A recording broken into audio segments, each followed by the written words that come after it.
Welcome to the Karen Kenney Show. This is the place where we take a no bullshit look at life's little lessons. Here, together, we find the spiritual glory in even the most wicked hard story.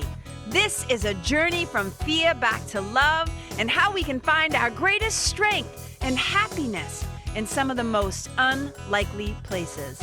I believe that if you're willing to change your mind, you can totally change your life. So, are you ready to rewrite your story and choose to live free? Let's do this. Hey, you guys, welcome to the Karen Kenney Show. I'm so happy to be here. And here's the deal, you guys. I got shit to do. I got a call coming up in a little bit. So I'm going to try to dive right into the sucker, like get right to the point, right to the heartbeat of this one, you guys. So I'm going to call this episode The Problem with I Know. The problem with, quote unquote, I know. So I always like to kick things off with a little bit of storytelling. So there's a story that's been around for a really long time, right? It's an old ancient wisdom kind of story about a very wise old Zen master who knew many, many things. And people from all over the world will travel to see this guy and just to sit down and get to spend a little time with this guy was legit a big deal. And I've heard the story told many ways. Sometimes the story involves a rich man, a man who has traveled many places, has lots of money, is powerful, is used to getting his own way. And I've also heard it told as he has a scholar or a professor come to visit him at the temple to sit down and to quote unquote pick his brain, right? They really want to learn about Zen. So you got this old wise guy. And I don't mean like wise guy, like, you know what I mean? Not like the typical like gangsta, but I mean this old wise man. And he is talking to this gentleman who, let's just call him a smarty pants, too smart for his own good, probably. And he sits down and he says, hey, I want to learn all about Zen, please teach me, whatever. So the old Zen master gets out a cup, for tea, and he brings over the teapot, and he can tell, right, just by the way the guy talks, the guy is kind of full of himself, So he starts to pour the tea, and the cup starts to fill up. The cup starts to fill up, starts to overflow now. And the other guy's like, hey, it's full. Can't you see? You can't put anything more in it. It's full. It's overflowing. It's making a mess. And the Zen master basically says, this cup is you. You are already too full of your own opinions, thoughts, processes, thinking you're right, all that stuff, that you're too full. I can't put anything in there. I can't teach you anything because you are already too full. Come back to me when your mind is more empty. Come back to me with an empty mind, and then maybe we can, have a conversation. And I love this story so much because I think it's so true.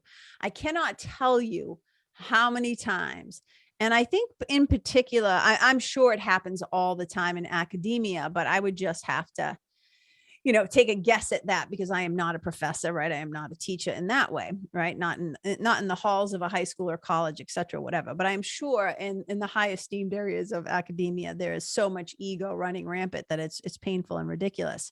I can also just say that I see it a lot in the spiritual community, right? So it can come all the way down from having just, read books or watched videos or let's just use A Course in Miracles, for example, right? So most of you might be familiar by now. So A Course in Miracles is a teaching tool. It's a really big book, like 1,300 pages or whatever. It's been around since the 70s. And I've been a student and a guide of A Course in Miracles for close to 30 years.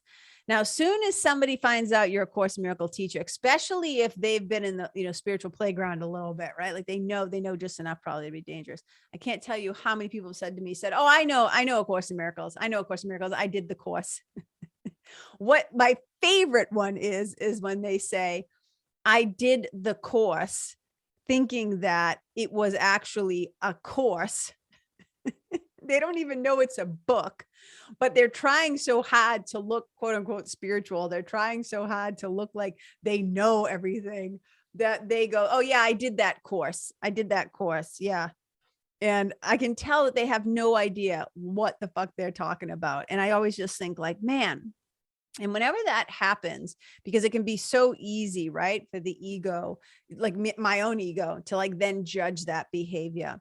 So whenever I see that coming up in other people, I'll often ask myself, was there ever a time in my life where I felt like I had to know all the answers, where I was afraid to look stupid, where I didn't want to admit that, no, I didn't know what the book meant or the word meant or the correct way to say something or whatever. I think so many people love to say, I know, because, well, there's a lot of reasons why. So like, let's dive into that a little bit. Let me tell you why I called this the problem with quote unquote, I know. So I would say that as soon as you start leading with, if you're in any kind of learning environment and you show up with a very full mind, right? As the earlier story shows, it's really hard to actually learn anything. If you show up thinking you already know all the answers and you already know how this thing works and you already know all the outcomes and you already know how it is, then why waste your time? Don't waste your time. Don't waste the teacher's time if you're not there to actually learn, because the problem with I know is you automatically become, and this is a word I made up, right? But you become unlearnable. You become unlearnable, right? You can't learn. There's no space. And I always jokingly say to people, you know, it's had to be full of God. It's had to be full of love when you're already full of shit, right? So we got to create a little space. We got to have a little bit of like beginner's mind or empty mind, or the ability or the willingness to show up in curiosity rather than showing up with all of your wisdom and all of your knowledge and all of your knowing. And, you know, there's a really big difference, and some people don't understand this. You know, there's a really big difference between, I think a lot of times when people say, I know, what they might be meaning to actually say is, I understand. Now, there's a really big difference between understanding a concept or some content and then actually having personal context for it, meaning you've put it to work. You've had firsthand experience. There's a really big difference between understanding something intellectually. I'm like tapping the front of my head, my big noggin here, right? There's a difference between understanding something intellectually and actually knowing something. And now I'm thumping my chest, right? Like knowing, like you have it embodied, you've had firsthand experience, you've taken in the information, and now you have context because you've integrated it and you've implemented it, and you've had your own experience of it. That's a little bit different. You know, when somebody says, oh, I know, when I did that, when I got, you know, fill in the blank. And a lot of times people say, I know. And like I say, as soon as you say, I know, you're screwed, because you are no longer able to take in anything. And here's what I know to be true. And let's go back to A Course in Miracles, for example. I've been around that information, right? You know, the book has like several different sections. It has the text in the beginning of the book, workbook for workbook lessons in the middle of the book. And then at the end, you have the manual for teachers, and then a few supplemental reading things in the back, right? So the reason why people like, oh my God, like, I'm sure people like, if you've been a student for 30 years, how stupid is this broad? You know, why does she got to keep doing it? Right. And I always laugh. It's because I'm going to tell you why. Two reasons. Number one, learning happens in different layers and in different, like, how do I say, levels. Different layers and different levels. Okay. So there's like, you know, when an idea or something new comes across your brain, your little pea brain, it's like, oh, okay. I think I grasp that. I think I know what you're saying, right? There's that. I understand, actually. I think I understand what you're saying. And then you actually start to practice it. You start to get it in action. And then eventually maybe you start to live it. So there's different layers and there's different levels. But also in learning, there is also, right. So there's the depth, right? There's the depth. So there's a difference between taking something in horizontally. What I always talk about is, spiritual work for me is vertical living. It's vertical work versus broad horizontal skim the surface work. This is about taking things like deeper and deeper and deeper. So part of it is that there's that, but also I'm different every day. Right? We like to think we're always the same, but I can just tell you from my own experience, and I'm sure you can double amen hands me if this has happened to you too, where, somebody in your life has like been saying something to you, and whether they're trying to get something through your thick skull or they've been, saying something, I don't know how to explain it other than maybe they're giving you advice or they're saying something and they've been saying it to you for so long. And then you go off and you read a book or you have a conversation with another person or you go to a workshop or a retreat or whatever. And you come home and you say to that person, oh my God, you're never going to believe it. So-and-so said this. And then they tell you what that other person said. And you're like, and then you say, and it blew my mind. And the other person is like, Jesus Christ on a crack. I have been saying this to you for 3 months or 3 years or whatever it is. So sometimes we're not ready to hear it yet. We are not available. We do not have the safety yet, maybe to hear a deep truth, or we do not have the patience, right, to really take it in, or we're not defending it anymore. So the reason why learning, that's what they say, repetition is the mother of all learning. And I believe it's because we're different each time we go back to the thing. So every year when I, dive into A Course in Miracles and read it, check things out or whatever, things that I would highlight one year are not the things that are calling to me this year. So we're different and we continue, to evolve. And, one of the things that happens too in the I know field of stuff is that the way that the brain works. Okay. So the mind, I kind of laugh sometimes. I think the mind is separate from the brain. The mind is not even in the body. The brain is in your body, right up here in your skull. I think of it like a little supercomputer that can download things from divine mind. I like to think of mind as kind of being out here. And if you're listening to this instead of watching it, what I'm doing with my hands is I'm making a big motion like above and around my head, like out past my body, like big and woo, like big, right? So I think of my brain, I'm like, the brain is like really, really smart. And then I sometimes jokingly say, but it's lazy. What I mean by that is it loves to conserve energy. It doesn't want to have to do more heavy lifting than it already has to do, because just think about what our poor little brains have to go through on a daily basis. I mean, when I think about the level, is it level or the amount? That's what I want to say. The amount of processing that your little brain has to, and I don't mean you have a little brain, but when I think of like the brain in relation to how that small part of the body runs everything else, it's pretty impressive.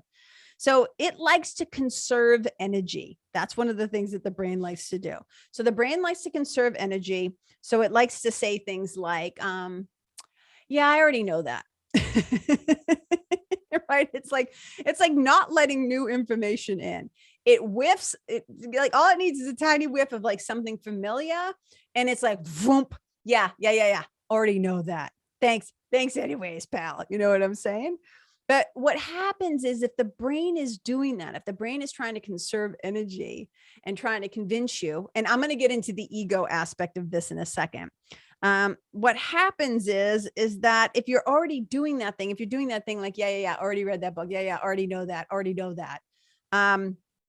Then you are blinding yourself from being able to learn or to be curious or to make new discoveries or to grow or to expand or to get this, change your fucking mind. Can you imagine? Oh my God.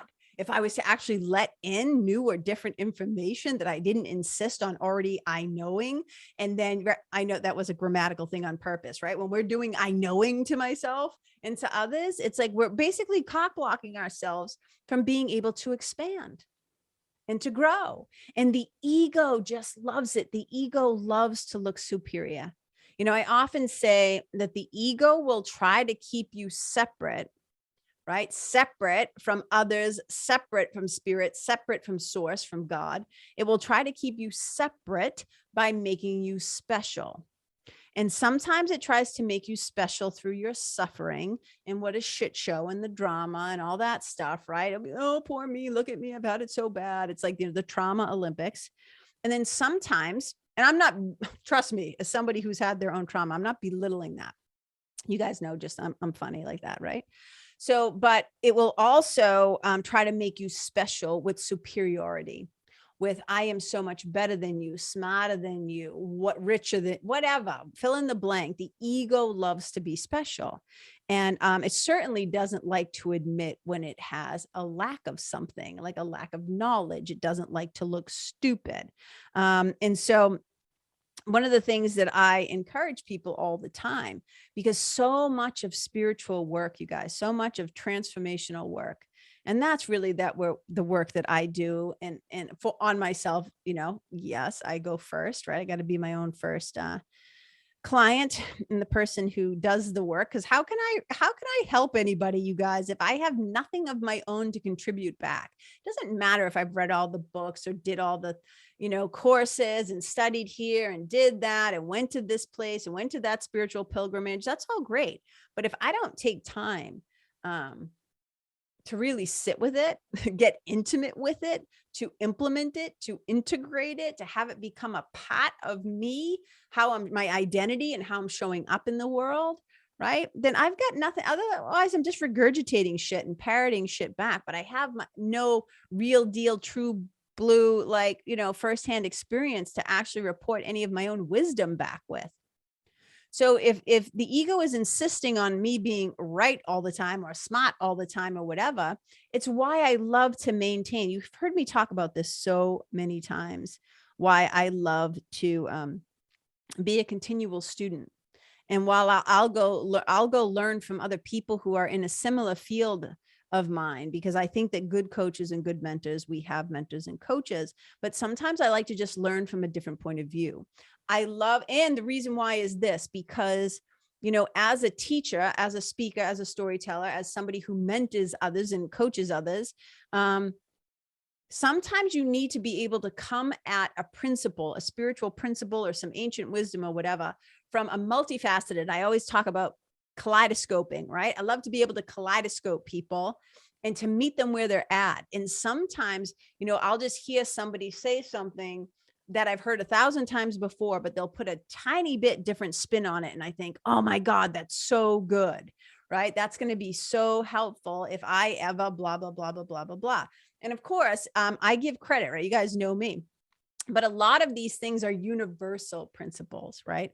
A lot of spiritual and ancient wisdom, it's universal wisdom. Like, A Course in Miracles, it's universal spiritual wisdom. It's not dogmatic. It's not religious. It doesn't belong to any one thing. We don't try to put God in a box, right? That's just silly, putting Jesus and God and all that stuff in a box. You can't. Free agents, you know what I mean? So part of it is that, I like to go and learn from other people. And even if somebody asks a question and I know an answer, a lot of times lately I've been called to, which is funny having a podcast, but believe it or not, there are times like right now I'm kind of going into hermit mode a little bit. I'm talking to you guys, but I haven't been as active on social media and stuff like that because I'm just feeling called to be internal and to go inward and to finish this book. And, running around like gabbing my mouth everywhere. I'm happy. Don't get me wrong. I love to be on podcasts. I love having meaningful conversations. And I love being here with all of you. But otherwise, like I like to kind of show up in learning mode and quiet mode and stealth mode, where I just kind of sit there and listen and take in other people's wisdom. I think that can be like so powerful and helpful sometimes, especially if you're somebody who is always in the position of I know. If you're not an external, what do I mean? If you're a teacher or somebody who tends to be the leader a lot, the one that people come to a lot for expertise or advice or information or systems or strategies or whatever. If you're always I always say, if I'm always the smartest one in the room, then I don't want that. Right. I want to be around other people who challenge me, who expand my mind, who bring me, and I'm so over this whole bringing value, but who bring value, right? But if I showed up with, oh yeah, I know, I'm a spiritual teacher too. P.S. by the way, I'd be useless. I'd be like, so what? Who gives a shit, right? So there's something really beautiful and powerful about showing up in the I don't know, or being willing to say, I don't know. Because as soon as you say, I know, you make yourself unavailable for wisdom, insight, inspiration, whatever that could possibly be coming to you.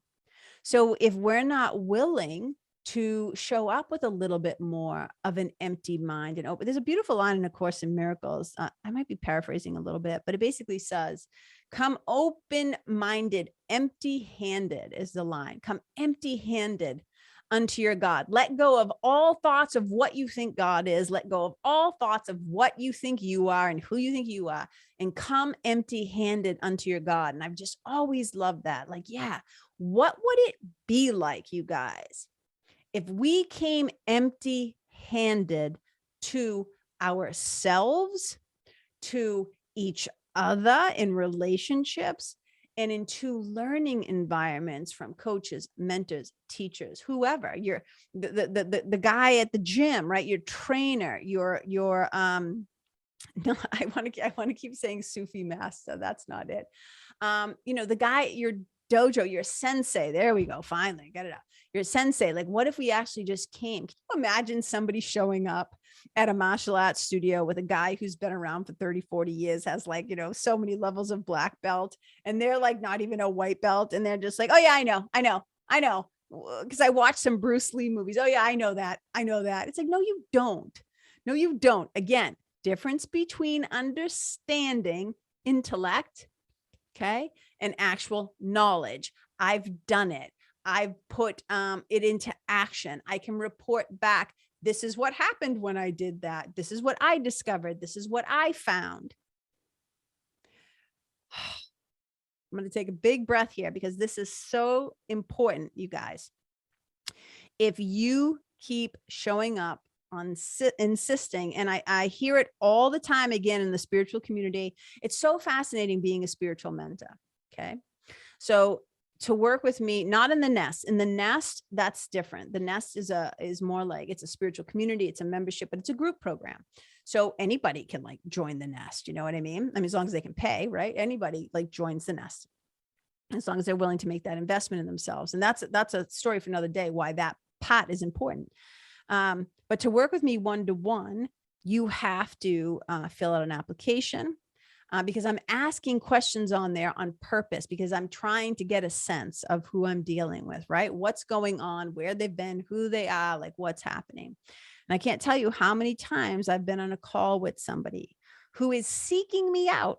And then sometimes the people, right? It happens on those conversations when we're trying to decide, is this a good fit? Do we want to do this? And then even after they've paid me and they're working with me, right? They're having some sort of an upset in their life. They're having some sort, they're recovering from some sort of trauma, history, grief, whatever is going on there, right? Whether it's their personal life, their business life, whatever. And they'll come to me and they'll lay it out for me, right? Everybody's got a story. That's a whole another thing for another day. Everybody's got their stories. Tell me the story. And I'll be like, okay, so this is what I'm hearing. This is what I'm seeing. Have you considered da, da, da, da, da, da, da, right? Because, quality of questions is important. Have you considered, give them a question, and they'll go, yeah, I know that. And I was like, if I got like a buck, if I got like a buck for every time somebody said to me, I know, I'd be like filthy rich. And I always have to stop them. And I'd say, no, you don't know. Because if you fucking knew, you'd already be doing it. If you already knew, you'd have done it and you'd be doing it. You might understand what I'm saying, but you have not made it a part of your big 3 core values, or any, you can have more than 3. We just work with 3 in the nest, right? You've not made them a part of your identity. You have not made them a part of your values. You have not made them a part of how you are being and showing up in the world. So you might know it or not know it. You might understand it in theory, but you don't know jack shit.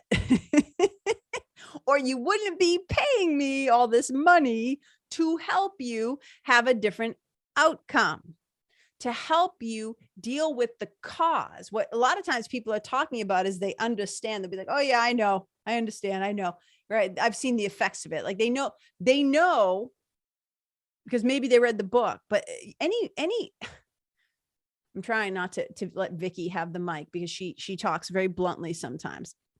You know, anybody who is literate can read a book. It doesn't mean they can apply what they've read.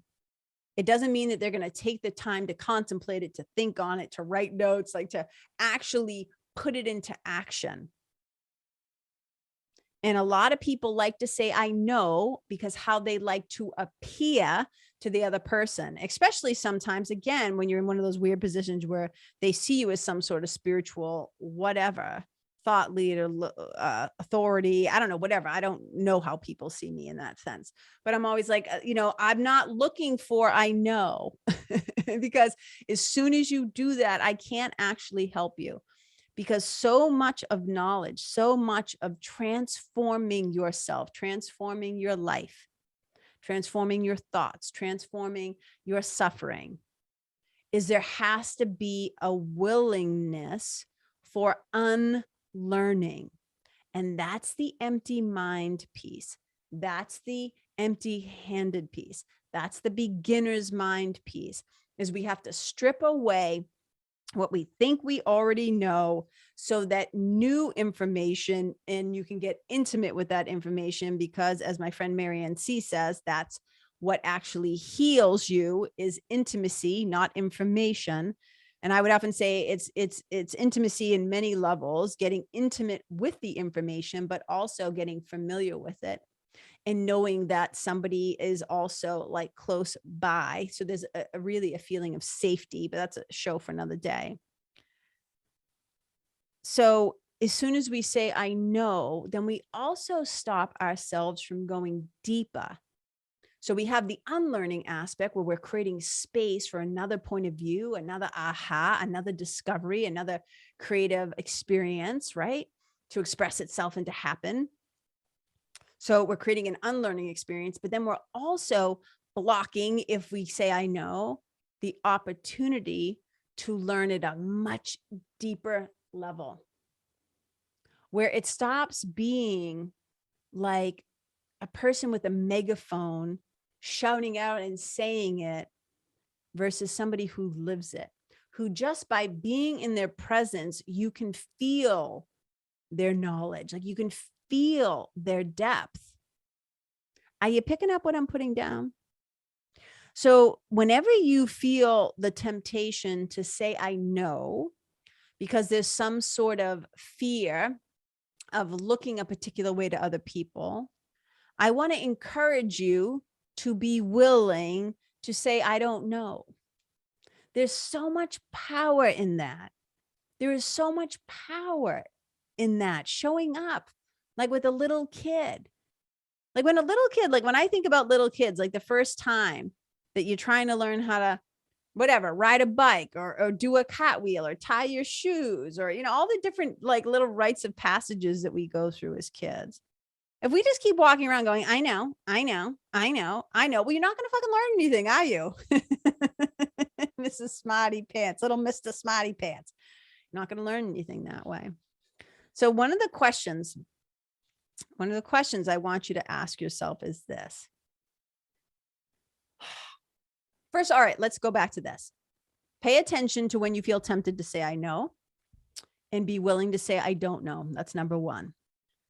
Number two, pay attention if there's particular areas where you insist on being the wise one, the smartest one in the room, if that's your habit, where you need to appear. Like when I say that, I mean like I'll just make shit up, like in areas of automotive where you have to like know everything, right? Or maybe you're like in areas of spirituality or areas in music, whatever your thing is, right? Whatever your area that you tend to know a little bit about or a lot about.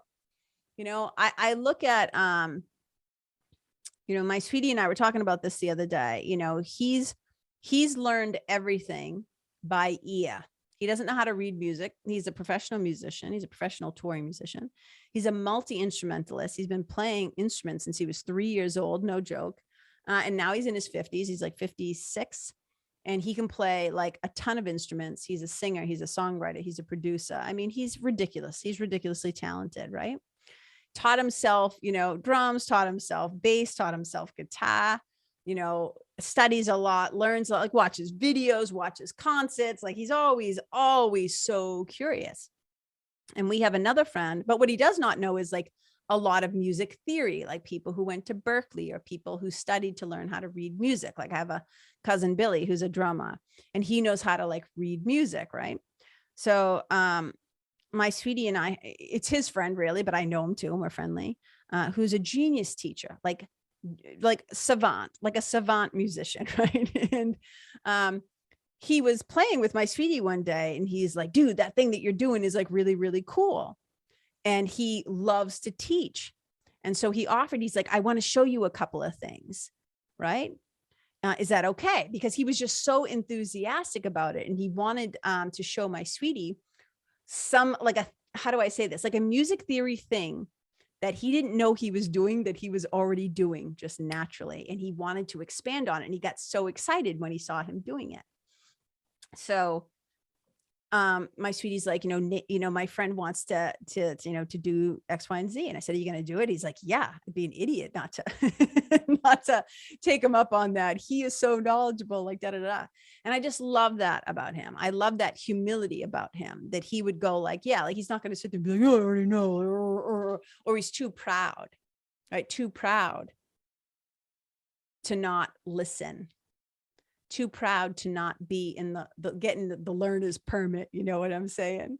So I think, what if we all just kind of shut up that way? So that's number 2. Number 3 is ask yourself, in what ways is my ego, the ego saying, I know, insisting on being right, or insist on knowing and being cup full, right? In what ways is the ego's quote unquote, I know, holding you back, keeping you stuck, or like sabotaging you?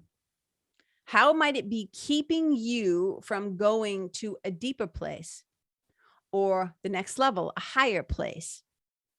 How does the ego's insistent on being the smartest one in the room keep you maybe from, and I'm just making these up, right? So some examples, connecting with others, from because it's really people, a lot of times people who say I know, what they're resisting is being vulnerable. What they're resisting is being vulnerable. And so here's the thing, you might know something at level A, but you don't know it yet at level B. You might know it at level 1, but you don't know it at level 4. You know what I'm saying? And I just think it's so much more fun to move through the world. Now, there's going to be times when we say, oh, I know, I saw that movie too. I'm not talking about that. Sometimes like it's our general enthusiasm because you're excited to find somebody else who has something that you share of interest. And then you both can actually communicate and contribute to the conversation because you both actually do have knowledge. That's what debates and stuff are for. That's where great conversations come from. But it requires that people actually listen to each other and be willing to suspend their disbelief, be willing to set down their opinions, all their information, all those file folders that are stacked full of shit, right? Sometimes we got to empty out the cup because it actually keeps you from, I just think to myself, man, imagine this. Let's do this. Let's do a little imagination scenario for a sec. What if some guy that you don't even know, let's just say there was something you were trying to learn, okay? and you really wanted to learn it, and you knew just enough to like to be dangerous, or actually you were pretty good at it, but there was like some people in the world who were like masterful at it. And let's say, imagine like you're at some event, or you're sitting on the bus, you're on a plane. Let's do this. What if you're sitting on a plane next to somebody? You got like a 6-hour flight, and the person next to you is like really, really nice. And you're so full of I know that you won't even listen. Like, imagine it was like secret shopper, like a secret squirrel person who could be like the most masterful person on the planet sitting next to you. And they start shooting the shit with you, and they start to realize, oh, this person does not have an empty mind. And you try to one up them, or tit for tat them, or match them. And you just, you insist, your ego insists on you having the opportunity to grow or to expand. Now that sounds like a little bit of an extreme scenario, but it happens all the time. You know, when we meet people in our relationships with that I know, and I see this a lot of times with couples who have been together, people who have been together for long periods of time, and it could just be in sibling relationships, it could be in marriages or partnerships, it could be in familial whatever it is, but people who like childhood friends, whatever it is. And we already kind of have written the outcome. We don't show up with like kind of clean slate or open-minded mentality. There's already an assumption of guilt, right? There's already an assumption of, oh, of course they're going to be late because da da da da da da da. Of course they're going, oh, I know. They're always fill in the blank. And if that's ever been done to you, how shitty does that feel when people don't give you an opportunity to show up as the new you, or the better version of you, or the part of you that has grown? And I think we do that to each other all the time. We make an assumption of knowledge that isn't us to make, and we don't give people a chance to actually change and transform. We hold them in a rigid and locked state in our mind, and we come at them with that I know energy. I know who you are. I know you. And it's like, well, actually, you haven't actually seen me or talked to me in like 5 months or 6 years, or fill in the blank. What you have is an old idea of me. What you have is an old, oh, I know her. I know her. It's like, no, you don't. Because we change all the time. Not all of us, but most of us. And if we're doing any kind of personal transformational work, spiritual work, whatever, it's a great chance sometimes we change by the hour. I can just tell you, there are times when I've read something or watched something or heard somebody speak, and I'm like, I am a different person than the one that walked into that room 2 hours ago. You know what I'm saying? And so I just want to say, like, just free yourself up, man. Free up that creative energy. And that's the other thing too, is you put the kibosh on creativity as soon as you go into I know, because you limit your own self-expression. You limit your own capacity for imagination. There's no imagination in I know. So again, go back and ask yourself, right? Catch yourself when you feel the temptation to say, I know, like catch yourself when you notice that fear of saying, I don't know. Then if you do find yourself saying, I know, see if you can say, I know, but I'd like to learn more. I'd like to learn from you. Do you know what I'm saying? And then also take a look at your life. Take a look around at that temptation. What areas do you tend to say, I know, quote unquote, I know a lot in? Could be podcasting. It could be about dogs. It could be about gardening. I don't know, whatever your thing is. And then ask yourself, how is my ego's insistent on I know getting in the way? All the different ways it could be getting in the way. Because I think it's really important, you guys. Keep in mind that there's different layers and levels to learning, and you might be masterful at something. I always think about this when people are like, oh, so in the nest, for example, right? We have so this month's the module is called the Big Three, and it's all about your core values. So there are people who have worked with me one-to-one. There are people who've been in the nest for, the nest has now been going on for over 1.5 years, right? So there are people who have done these modules before with me. And sometimes the new people who come into the group, when the nest doors open up and new people would say, so, we do these modules and you just do new modules. I'm like, oh my God, if I did new modules, we'd end up with like 120 modules, whatever. It's just going to keep going. So I expand on the modules each time. I might start doing some bonus videos, whatever, because I'm excited to create some things. But my point being is that there are people who are like, this is the third time I'm doing this. And every time I do this, something changes. Every time I do this, I either get a different answer or I realize I'm not that person anymore. So it's like doing it like I'm a new person. And I love that. I love when people understand that. And I'm like, yes, because you are not the same person who did this a year ago. You are not the same person who maybe looked at these 6 months ago, whatever it is. Because if we allow ourselves to, if we don't insist on being rigid and locked in, there are lots of opportunities for us to grow, transform, change, shift, drop, like surrender old shit, like 1,000 things, because so much of the transformation process is the letting go and the surrendering and the willingness to show up, in I don't want to say ignorance, but like a clean slate. And it's beautiful to watch when people show up with that level of humility. And they say, I know I've already done these, but I'm going to do these again because I know that every time I do them, I learn something else. And I'm like, exactly. Because again, you may not be different, but we take things more deeply. When I think about people like, masterful at whatever, call it, do you think martial artists, like the old, like real hardcore old school, like sense, the people who live martial arts, not just do the movements, right? But live martial arts.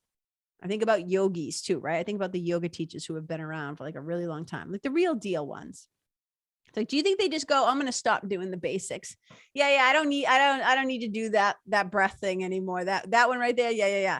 Now, sometimes you might stop doing something because of an injury. I'm not talking about that. I think you guys are picking up what I'm putting down, right? It's like, you don't stop doing wax on, wax off Daniel-san. You know what I mean? Just because you got the movement down, because it becomes more, what's the word I'm looking for? It's actually the opposite of intricate. It becomes more ingrained. It becomes more natural. It becomes more, I know embodied, but I'm trying to think of the word, efficient. Oh, there it is. We start to develop an efficiency through thousands of hours of practice. And it's why sometimes, you'll see somebody who gets asked a question about something, like on a panel, like let's say you're up on a stage on a panel and somebody will be asked a question. They'll be kind of like fumbling, like, oh, blah, blah, blah, blah, because they don't really know. They want to appear that they know, but they don't know. That's why there are people, I know certain speakers, certain people who don't use any notes whatsoever. And my sweetie has made this isn't about making me special. Let me be clear. I'm just using it as an example, right? But my sweetie has said to me, the reason why you can be on a panel and you don't need notes or whatever, he goes, because you're sharing what you actually know. I don't need to have to wonder about, like, if I know it, I know it. It doesn't mean sometimes I won't have a brain fart and I'm like, wait, what's the word I'm looking for? But I don't have to like go and worry about, is this going to sound smart? I'm just going to share what I know. And one of the things I always say, and I'll wrap up with this, you guys have heard me say it before, I always reserve the right to change my mind. And do you know why I do that? Because I know that I am a continual, evolving, growing learner, human being, soul. I'm continually like showing up in curiosity. I'm not going to say I never say I know, because I do. Right? Because sometimes that's the real answer. Oh, I know that place. Oh, I know that meal. Oh, I know that person, right? Da, da, da, da. But I know can get in the way. It can take you out of the knees, and it can keep you from actually experiencing life in the present moment. Because when we say, I know, where we're coming from is our past. Where we're coming from is our history. Where we're coming from is our memories. Where we're coming from is not what's happening right here, right now, in front of my face, in this moment with you. So here's something I do know. I know that I love that you are part of the Karen Kenney podcast listening family. I know that. I know that because I know myself. So thank you so much for being here today. Thank you for listening to this episode. I hope you got something from it. Something that I shared from my hat somehow landed in your hat and you found it helpful. And, if you found it helpful, maybe somebody else you love or like would find it helpful. So I always want to encourage you guys, if I share something that you're like, hey, this was really good, or hey, that was blah, blah, blah. I learned something, whatever. Please share it with other people. And if you are a fan of the show and you haven't yet gone to Apple Podcasts and left a rating, a little star rating or a review, obviously, hopefully a positive review. If you like the show, that would be fantastic. That would be amazing. And I'm also playing with the idea, I mentioned it on the last episode, of creating some like PDF worksheets, some PDF episode guides, like, because sometimes I'll be talking about something and, I'm kind of, I just admit it, hashtag nerd, hashtag dork. I don't always listen to podcasts. Like people I listen in my car. I listen when I'm walking my dog. I'm listening when I'm on the treadmill. I listen when I'm driving. I listen when a lot of times if there's a podcast I really want to be able to take in, like I sit down and listen to it and I'll take notes and whatever. And a lot of times if I hear something conceptually, because I know the kind of learner I am, I'm like, oh, I wish I had the transcript or I wish I had notes or whatever. So, I'm thinking about doing these little PDF worksheets. I'm playing with the idea. I talked with my, the girl, is this little bug that keeps flying by my head right now. I try not to kill anything. So I'm like, okay, buddy, beat it. And so we're thinking about doing that. So if that's something that interests you, like, let me know, but I'll let you know if I do that. My hope is to try and just start to test it and see if it's worth doing it. Because what I realize is a lot of you who listen to the show, you're not necessarily in my world in terms of like my newsletter and finding out. Like I send a newsletter out each week on Thursdays, which is basically this podcast. It comes right into your inbox. So rather than having to go, the link is right there. The show notes are right there. It's like what the show is about. There's a little snippet, a little clip of what the show is about. It's wicked fun. Those come right into your inbox on Thursdays. But usually on Tuesdays, and once in a blue moon, another day if I have something going on, but almost always on Tuesdays, I usually write a little story, or if there's a cool event or something that I'm involved in, or a cool resource that I want you guys to know about, or if I'm opening up the doors to the nest, right? My spiritual community and membership, like that's how I'll let you know. But sometimes I just write things and I just share stuff from my hat. No, not shit to waste your time or anything like that. So like, oh, I just send you random shit. I don't mean it like that. But if you want to get involved in that, if I start to do these PDFs, it's a great fun way to kind of also get on my list. Or if you're listening right now and you're like, hey, I don't want to wait for that, just go to KarenKenney.com/sign up, one word. And then you can get on my list and you can get these things sent right to you too. So you guys, thank you so much for being here. I really appreciate you and I celebrate you. And in fact, I sent an email out on Tuesday of this week. So you guys will be hearing this the following week. And it said, I'm thanking of you. And there's a whole story around why I said it's not a typo. Like people are like, did you mean I'm thinking of you? It's like, no, I did it on purpose. And it means that I'm thinking of you and I'm thankful for you. So right now, as I'm talking to you guys, I'm like, I'm thanking of you right now. I'm thanking of you too right now. If you hear my voice, so just thank you so much. I appreciate you.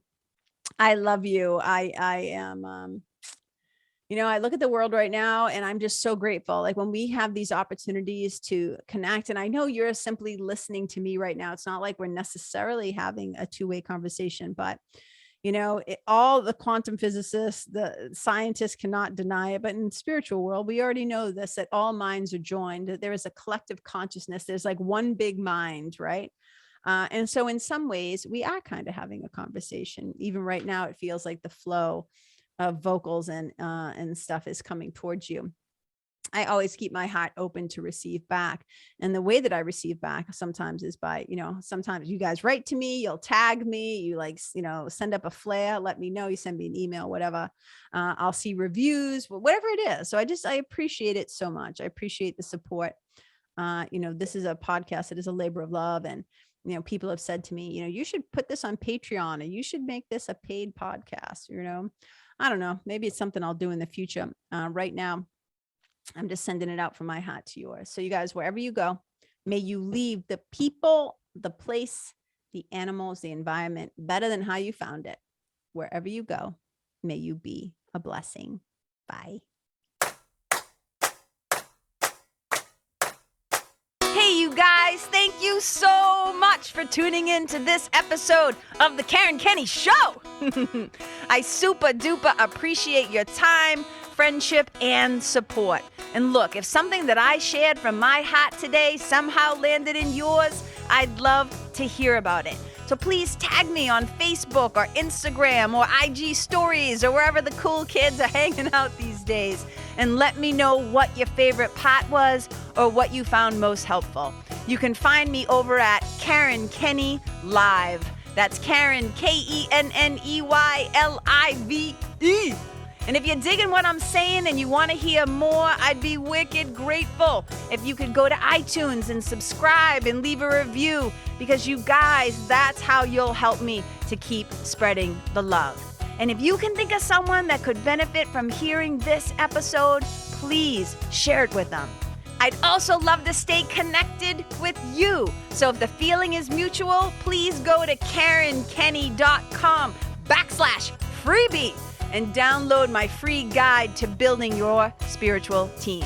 Until next time, my brothers and sisters, keep living in the fearless flow. Know that I see you, I appreciate you, and I love you. And wherever you go, may you be a blessing.